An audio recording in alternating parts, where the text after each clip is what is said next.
Morning চলে আসছি আবার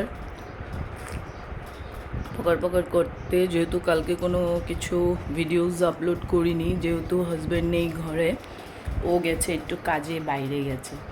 তো আজকে শনিবার, ছেলেকে নিয়ে গেছিলাম শনি মন্দির। আর আমাদের লালগণেশে তো এসে কীর্তন হচ্ছে, হোলির পূর্ণিমার থেকে আরম্ভ হয়। তো হোলির পূর্ণিমার থেকে আরম্ভ হওয়ার পর এটা এবার বোধহয় 7 দিন থাকবে। তো 7 দিন থাকবে। তারপরে আসার সময় গরুকে খাওয়া দিলাম।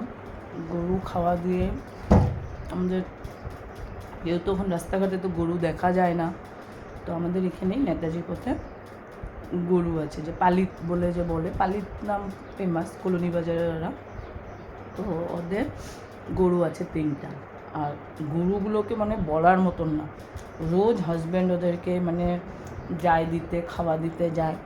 হাজব্যান্ড আর ছেলে দিতে যায়। তো 2 দিন ধরে তো আর সবজি আর দিতে পারছি না, কারণ কি আমি আর হাজব্যান্ডের মতো না। সকালবেলা আমার হাজব্যান্ড সকালবেলা গিয়ে সব সবজিওয়ালার থেকে সবজি টুকিয়ে ওদেরকে বলা থাকে, এরকম 2-3 ব্যাগ ভরে ভরে এরকম চালের বস্তা দিয়ে আসে।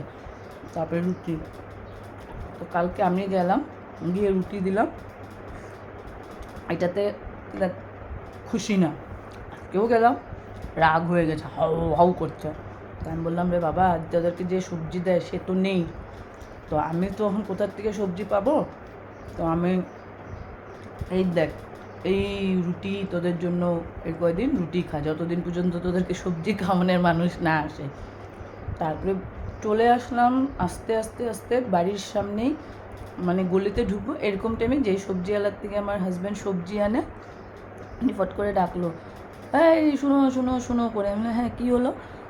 বললো, অমর কি ঘরে নেই? আমি বললাম, না, অমর তো ঘরে নেই, অমর অল্প কাজে বাইরে গেছে। তো বললো যে অমর যে সবজি নিতে আসে না,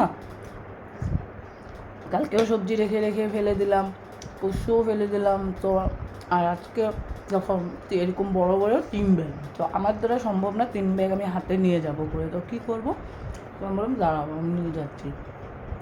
ছেলে বললো, মা কালকে দেবো। আমি যে কালকে লাগবে না, আজকেই দেবো, চল। একটা রিক্সা ডাকলাম, রিক্সা ডেকে দিতে গেলাম। আর সবজিগুলো খেয়ে মানে এত খুশি ওরা, মানে। আর একটা আছে গরু, ব্ল্যাক অ্যান্ড হোয়াইট জার্সি, এটা আমার ছেলেকে কী করে প্রথমে ঢুস করে ঢুসা মেরে, যে আমার ছেলে আবার এরকম তাকায়, ছেলেকে করে চোখ মারে। আমি বলি, দেখ, ও তোকে ভালোবাসে, এর জন্য এটা তোর সাথে করে। তারপরে যাই হোক, তিলক টেনে, তো তিলক টানলে ভালোই লাগে, খারাপ লাগে না। তো গরু মাতাকেও খাওয়া টাওয়া দিয়ে চলে আসলাম। এসে আর আমাদের জন্য এনেছিলাম মালপোয়া, যেটা কি প্যাকেটের কিনতেই পাওয়া যায়। তো এসে শ্বশুর শাশুড়িকেও দিলাম, আমি নিজেও নিয়ে বসে গেলাম। তো তোমরা কে কোথায় কী করলে, হোলিতে কেমন এনজয় করলে নিশ্চয়ই জানাবে। আজকে তো হোলি শেষ হয়ে 2 দিন হয়েই গেল। তো আর এক্সাম যেহেতু সবাই প্রায় শেষই হয়েছে, এক্সাম ভ্যাকেশনে কোথায় যাচ্ছ কবে ভ্যাকেশনে জানিও। আমি তো কোথাও যাব না, এই ঘরেই। যাই হোক, যদি কোথাও যাই নিশ্চয়ই জানাবো। বর্তমান ঘরে। তো সবাই ভালো থাকো, সুস্থ থাকো। ওম সাইরাম।